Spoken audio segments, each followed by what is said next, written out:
Prenez un instant et observez à quel point les communications se sont développées à une vitesse impressionnante, voire vertigineuse au cours des dernières années. Pour ceux qui étaient sur la Terre il y a 30 ans, comment on communiquait essentiellement lors de rencontres en présentiel et par téléphone filaire. Aujourd'hui, on en est où? On a combien d'outils, combien de techniques pour communiquer un même message? C'est impressionnant. Est-ce que votre cerveau s'est développé à la même vitesse que la technologie? Est-ce qu'il est adapté à la réalité 2024? La question mérite d'être posée. Observez que par moment, vous pouvez être confortable avec certains types de communication et moins confortable dans d'autres contextes.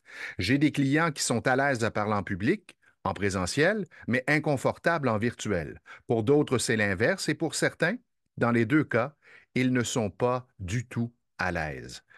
Une chose est claire, il faut être en mesure de choisir le bon outil pour communiquer le message et avoir une stratégie différente selon l'outil ou la communication qu'on utilise, surtout si on pense à l'interlocuteur. Et n'oubliez jamais, pour communiquer, il faut être au minimum deux et c'est bien de penser à son message, mais ce qui est super important, c'est de penser à comment l'autre va recevoir le message et de m'assurer qu'ils le comprennent bien.